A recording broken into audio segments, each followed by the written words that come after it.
जंगलवा के ओरवे तिरवे ना जंगलवा के ओरवे ना जंगलवा के तिरवे त चलला न राम लखन दोनों भैया जंगलवा के ओरवे राम लखन दोनों भैया जंगलवा के ओरवे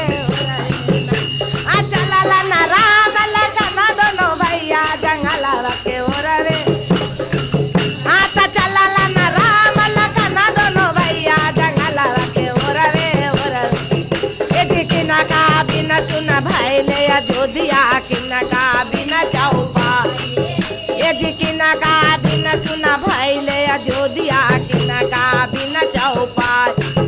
आज किना का बिना सुन भैले रसोईया किना का बिना सुन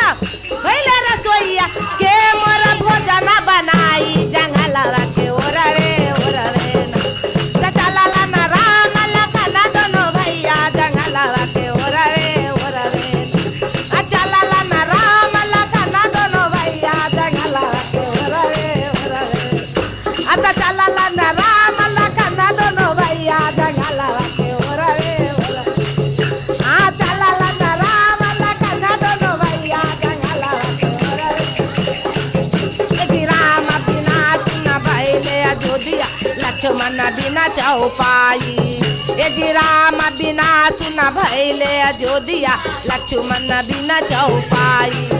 अजी